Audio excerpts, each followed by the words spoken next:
Hey guys, and welcome to another brand new video. In this video, we're now seeing the collective internet being a little bit on the concern side for the Switch 2. Now, as you guys probably know, the Switch 2 was announced, and there's been a lot of new details, information, and obviously a lot of hype all around it. I myself am pretty excited for it, can't wait to go and buy one myself, and I will be a day one buyer. But thankfully, I do not have any kids, and I have motor functions where I most likely, hopefully, fingers crossed, knock on wood, will not go and break my Switch 2 by any stupid reason. Now, knowing me in this life that I live, probably give me like a 1 year and 1 day, I'll probably accidentally go and spill water all over my Switch 2. But one thing that a lot of people are concerned about is having kids, because they're very expensive. No, that's a joke. But when it comes to having like children and buying these consoles, there's a very, very large majority of people who are families who own a Nintendo Switch. Good example is my own sister, who has a 6-year-old and like a 4-year-old, has, well, what can I say, 2 Nintendo Switches, and I my own self as a man-child myself also have a Switch. Once again, big lame jokes. But as you guys probably know, the families out there have a lot of Switches,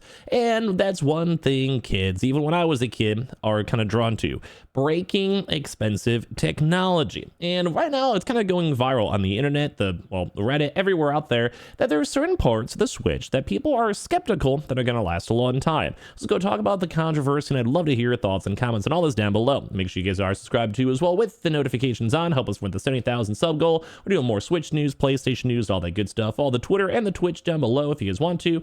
And let's go and dive in the fact of, well, things end up breaking. So if you go look on Twitter, you look on TikTok, you look on YouTube, people break things like the Switch all the time. Whether it's dropping it, whether it's cracking the screen, whether it's even like sometimes even Nintendo vibed, where for them, like they have things like their Joy-Con drift, and there's a lot of issues with the consoles. And there's also big issues too with taking apart, because if you want to fix sometimes, replace screens, replace internals, replace Joy-Cons, they can cost a lot of money.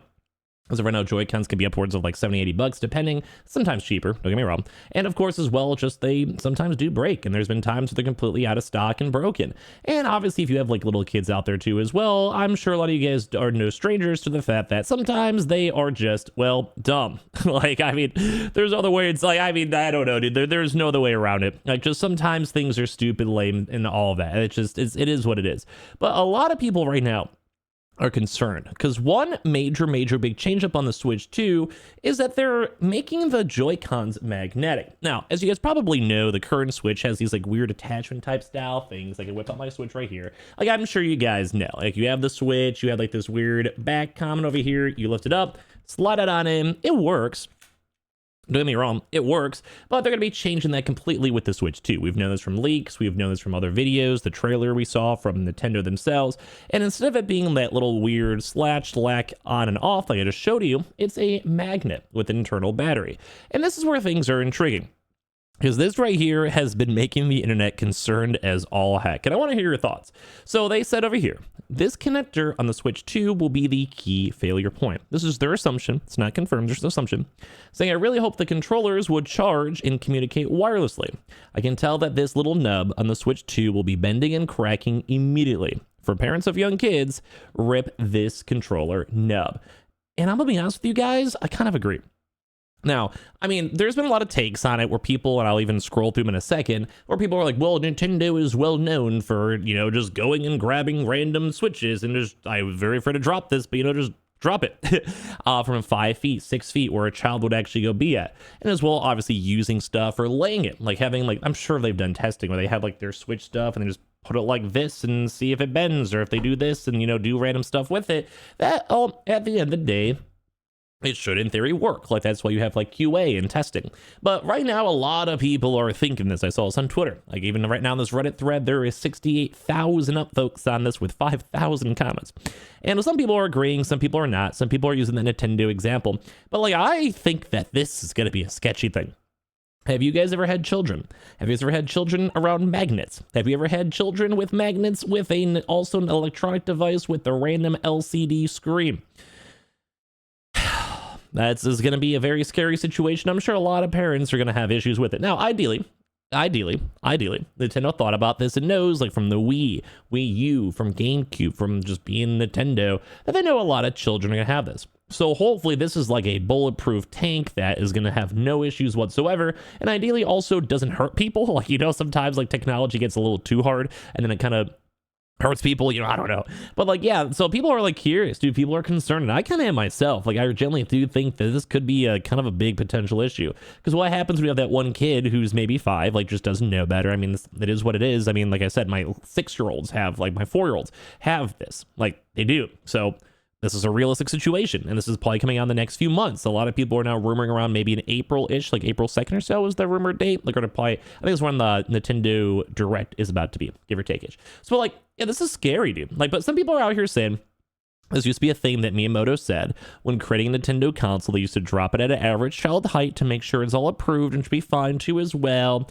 And like on top, it's just like big things with durability, with the GameCube winning. And it also looks like the connector that wouldn't hit anything due to that are being recessed too as well.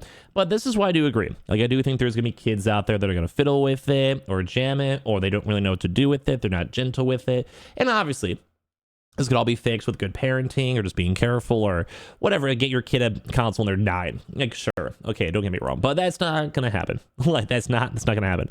We're gonna know. And also, some people are even chiming in and saying like, well, I'm a console repair expert. Let me tell you, the Switch's rails are a huge point of failure. They learned that you can't have a rigged connection or people just snap it off. Hence the magnetic attachment. But anytime you have 2 electronics connecting at a butt joint, you have to have an innie bit and an outie bit. From the looks of it, the Switch 2 connector is a pliable rubberized bit with a lot of play in it, so it can be wiggled back and forth without breaking. If that's the case, this is far better for durability and repairability than the Switch 1 rails. And on top of this, they're basically saying like, hey, like, cool, this is my job. Like, it seems pretty chill. Like, if you want to have a connector, it has to happen some way. And if they make it like a somewhat plasticky, kind of durable, but also kind of like a somewhat hard, somewhat soft plastic, if you guys know what I mean, like a durable soft is maybe a good word for it, then it makes sense. I mean, I can maybe see it nonetheless. I mean, but I had no issues with my Switch Joycons too as well. But like, they're also saying should have been some slightly protruding metal pieces, like the MacBook or Windows laptop charger. And similar, I'm with OP. That part is going to break very fast too as well. Using things like metal contacts and pogo pins, a tired and true method. Like, a lot of people are like just assuming that this is going to be a big deal. Like, this is going to be the big deal. And they're also saying because this is also a part of the main body, good luck replacing that. Money on repairs or people buying entire new consoles when it breaks. Smiley face. Which, I mean, to be honest, they did have a lot of issues with the Joy-Cons. If you guys remember, there was a big lawsuit where they had to basically repair those Joy-Cons. Rightfully so. There was Joy-Con drift confirmed, and people sued them. Like, they had to go and spend a lot of money to fix it. And, well, yeah, like, this could be a potentially big issue. Now, we don't know. Like, the console's not out yet. This is kind of just speculation. And I mean, it's kind of like why we make the video. It's fun to hear the comments and what you guys think. Maybe some of you guys are parents. Maybe some of you guys are just, like me and clumsy. It depends. But also, some people are saying the rumor is made out of pure titanium with reinforced carbon nanotube sleeves too as well. Like, what? Oh my God, what this is going on here with Warhogs? Yep, on top of it. But at the same time too as well, it's like, I don't know. Like, some people are like, well, is it gonna be good? Like, some people are saying it's not gonna be. It's gonna be fine.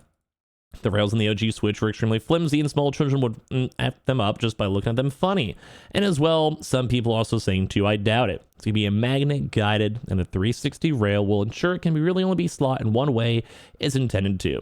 With them just following up with someone else saying, you underestimate children, and also some adults. And this kind of does lead to a weird issue where we saw this like on Twitter. I saw this on Reddit, obviously, because we're looking at Reddit. Since in like other forums, I've seen people that I was talking to, even parents, bring this on up, or they might think this might be a big issue. And I kind of want to say, I think I agree, because it is a weird, strange spot. It is a strange vibe. Like, we're looking at this and like, what if it snaps off? Then is your controller just donezo forever? Like, I would want to fiddle around with it. I kind of want to see. Is it going to be hard? Is it more like a soft, like, is it like rubbery where I can kind of move it around and it'll still interlock? What happens if you overly bend it? What happens if you accidentally like leave your console on that side and can perpetually bend? Like, these are things that matter. Mainly because these will be a lot of parents buying these consoles. And I'm sure a lot of parents don't want to have to deal with their console breaking within the first 3 minutes of owning it. I myself. Now, I'm a grown man. I probably won't have any issues. I'm probably gonna have my Switch docked like 90% of the time. But like at the same time, like this could be a valid issue for people with kids and even like my own personal family. So, and they'd probably agree. I asked my sister about it too, and she thought the same exact thing. So I don't know. I want to hear your thoughts and comments on this because this could be a really big issue with the Switch 2. This could be something that a lot of people are concerned about. This could be something that can completely ruin the console for a lot of folks and ruin the vibe. Or maybe it's potentially a non-issue. So I'd love to hear your thoughts and comments on all of it down below. And of course, I appreciate you all very, very much for even watching in the first place. You guys are all fantastic. So subscribe if you guys are new, subscribe if you guys enjoyed the video, and I'd love to hear your thoughts and comments down below. We have the Twitter and Twitch as well, because at default, and I appreciate y'all for watching.